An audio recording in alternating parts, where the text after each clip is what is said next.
নমস্কার বন্ধুরা, আমি বর্তিকা। তোমরা দেখছো বর্তিকার রান্নাঘর।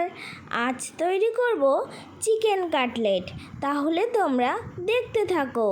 উপকরণে রয়েছে চিকেন, পেঁয়াজ কুচি, সাদা তেল, ডিম, কর্নফ্লাওয়ার, পাউরুটি, আদা বাটা, কাঁচা লঙ্কা বাটা, ধনেপাতা কুচি, লবণ, রসুন বাটা, গরম মশলা গুঁড়ো, গোলমরিচ গুঁড়ো, কাশ্মীরি লঙ্কার গুঁড়ো, লেবু আর ব্রেড ক্রাম্বস তৈরি করার জন্য টোস্ট বিস্কুট আমি মিক্সিতে ভালো করে গুঁড়ো করে নেব।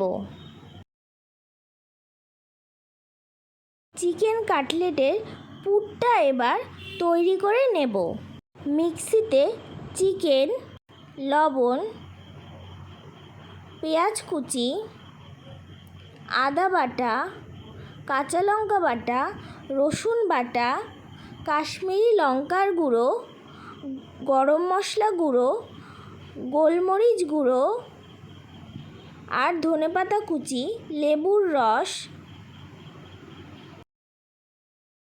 দুটো পাউরুটি আমি ছিঁড়ে দিচ্ছি।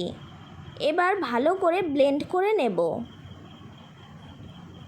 একটা বাটিতে আমি মিশ্রণটা নামিয়ে নিলাম।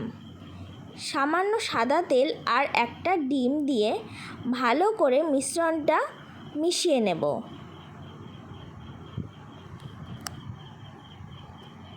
ঢাকা দিয়ে রাখবো 15 থেকে 20 মিনিটের জন্য। দুটো ডিম ফাটিয়ে নিয়েছি। সামান্য লবণ আর গোলমরিচ গুঁড়ো দিয়ে ভালো করে ফেটিয়ে নেব। এবার চিকেন কাটলেটের শেপ দেওয়ার পালা। আমি একটা চাকুর সাহায্যে চারিপাশটা ভালো করে শেপ দিয়ে নিচ্ছি। নিমকির মতো দেওয়ার চেষ্টা করেছি। প্রথমে একবার ডিমের গোলায়, এরপর ব্রেড ক্রাম্বসে, আবার ডিমের গোলায়, তারপর আবার ব্রেড ক্রাম্বসে দিয়ে আমি দুইবার কোট করে 15 থেকে 20 মিনিটের জন্য ফ্রিজে নর্মাল টেম্পারেচারে রেখেছিলাম। কড়াইতে বেশ খানিকটা সাদা তেল দিয়ে তেল গরম হয়ে আসলে কাটলেটগুলো মিডিয়াম আঁচে ভেজে নেব।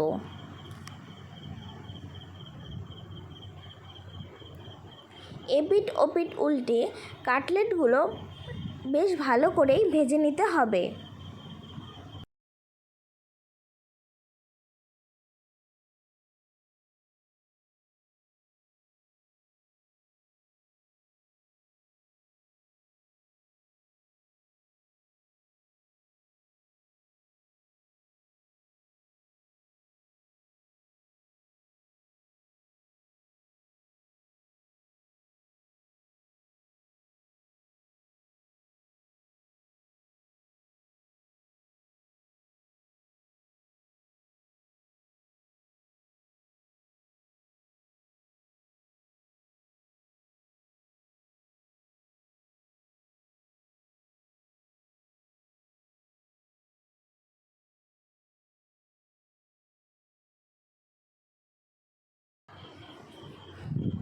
বন্ধুরা, মিডিয়াম আঁচে আমি সবকটা কাটলেট খুব ভালো করে ভেজে নিয়েছি।